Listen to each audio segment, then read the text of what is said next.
خطبہ جمعہ ہو رہا تھا تو جناب علی مرتضیٰ نے جمعہ روک کے فرمایا بتاؤ بھائی مسلمانوں سب سے بہادر کون ہے؟ لوگوں نے کہا حضور آپ ہی سب سے بہادر ہے، زمانہ جانتا ہے۔ تو جناب علی رو پڑے، فرمانے لگے نہیں میں تمہیں بتاتا ہوں بہادر کون ہے۔ جناب کون ہے؟ فرمانے لگے ایک دن ایسا بھی آیا کہ مکے کے سارے سردار کٹھے ہو کے محبوب پاک پہ حملہ کرنے لگے، حضور کو گرا لیا۔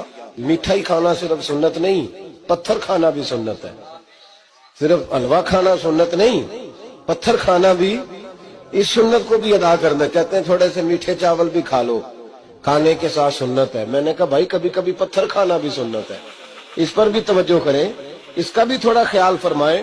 کہتے ہیں حضرت علی کفار مکہ نے نبی پاک صلی اللہ علیہ وسلم کو گرا لیا اور معاذ اللہ تشدد کرنے لگے۔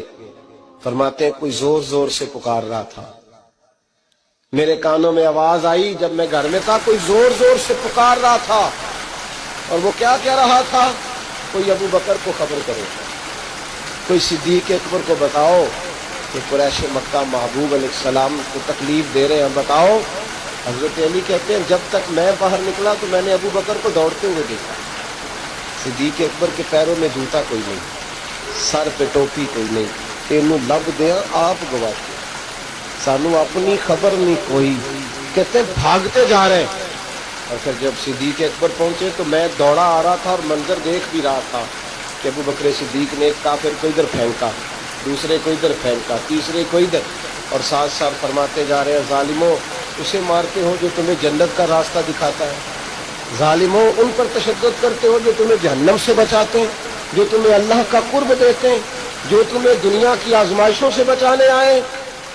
کہتے ہیں جب جناب صدیق اکبر نے دیکھا کہ پیچھے نہیں ہٹ رہے، بڑا مشکل کام نہیں کسی کے حصے کی مار کھانا، دین کا نام لے کے اپنا قد اونچا کرنا بڑا آسان ہے، لیکن 4 اینٹیں اٹھا کے کسی مسجد میں لگانی پڑ جائے تو لوگوں کی شان میں کمی آتی ہے معاذ اللہ۔ جناب ابو بکر صدیق رضی اللہ تعالیٰ عنہ حضور کے اوپر لیٹ گئے، اور مولا علی فرماتے ہیں نبی پاک کے حصے کی ساری مار ابو بکر صدیق نے کھائی، اور اتنی مار کھائی کہ بے ہوش ہو گئے۔ ان کے قبیلے کے لوگ آئے، اٹھایا، اور قبیلے کے ایک شخص نے کہا قریش مکہ یاد رکھنا اگر ابو بکر کو کچھ ہوا تو تمہیں بدلہ دینا پڑے گا۔ لے گئے۔ ان کی اماں کہتی ہیں ساری رات میں اپنے بیٹے کے زخم دھوتی رہی اور میں روتی رہی، ساری رات میں پٹیاں کرتی رہی اور میں پریشان رہی۔